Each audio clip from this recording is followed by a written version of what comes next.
जानिए कैसे संपन्न होगी अयोध्या में रामलला की प्राण प्रतिष्ठा। जैसे कि मैं आपको पिछले वीडियो में बताया था, प्राण प्रतिष्ठा की पूजा और व्यवस्था को लेकर श्री राम ट्रस्ट विधि विधान के रूप में रेखा तय करने में जुट गया है। प्राण प्रतिष्ठा का कार्यक्रम काशी के आचार्य लक्ष्मीकांत दीक्षित संपन्न कराएंगे। उनकी सहायता के लिए उनके बेटे और सहयोग मौजूद रहेंगे। अयोध्या में रामलला की प्राण प्रतिष्ठा के लिए अक्षत बांटकर न्योता दिया जाएगा। मुख्य समारोह से पहले परंपरा अनुसार अक्षत पूजन होगा, जिसके आसपास के गांव और लोगों को बांटकर इस बात की सूचना और निमंत्रण दिया जाएगा कि रामलला अपने नए भव्य मंदिर में विराजमान होने वाले हैं। अयोध्या में राम जन्मभूमि पर बने मंदिर में रामलला के प्राण प्रतिष्ठा की तारीख 22 जनवरी 2024 को तय हो चुकी है। पूरी अयोध्या में अलग अलग प्रोजेक्ट पर काम तेजी से चल रहा है। उत्तर प्रदेश सरकार के अलग अलग विभाग इसमें लगे हुए हैं। वहीं प्राण प्रतिष्ठा की पूजा और व्यवस्था को लेकर श्री राम ट्रस्ट विधि विधान के रूप में रेखा तय करने में जुट गया है। प्राण प्रतिष्ठा का न्योता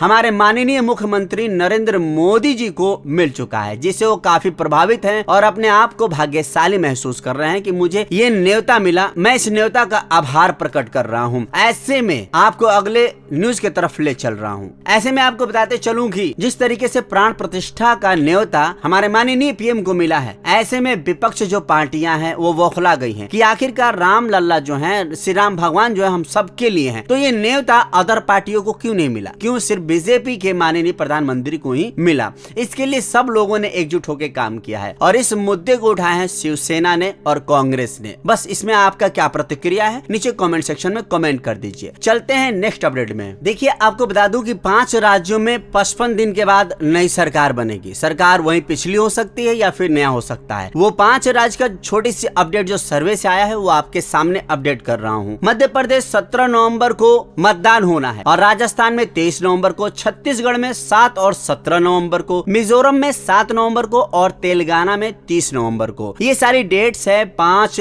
विधानसभा होने वाले राज्यों के, जिसमें आपको बता दूं कि यहाँ पे आंकड़ा ये लगाया जा रहा है कि जिस तरीके से रामलला की स्थापना हो रही है, वैसे में अपोजिट पार्टियां कह रही कि इन चारों राज्यों में जिस तरीके से चुनाव की प्रक्रिया चल रही है, उसको देखते हुए यह निर्णय लिया गया है कि हम प्राण प्रतिष्ठा समारोह में शामिल हो रहे हैं। तो इस तरीके की बातें भी आ रही है। बट आपको बता दूं कि बड़ा दिलचस्प और चौंका देने वाली सर्वे रिपोर्ट आई है मध्य प्रदेश, राजस्थान, छत्तीसगढ़, मिजोरम, तेलंगाना को लेकर। यहाँ पर टक्कर आधे आधे की चल रही है बीजेपी और कांग्रेस में। हालांकि बीजेपी को 75% में होना चाहिए था, मगर जो टक्कर बरोबरी की चल रही है, इसमें बड़ा ही चौंका देने वाली बातें हैं, क्योंकि सीटें किस तरीके से बट रही है ये देखना बड़ा ही दिलचस्प हो रहा है। तो आपको बता दूं कि सर्वे रिपोर्ट ये कह रही है आगे क्या उलटफेर होगा। जिस तरीके से अलग अलग माइंड के साथ, अलग अलग रूल्स के साथ ये दोनों पार्टियां आ रही है, बाकी की भी पार्टियां आ रही है, ये देखना बड़ा दिलचस्प होगा। आगे आपकी क्या राय है, नीचे कमेंट सेक्शन में कमेंट कीजिएगा।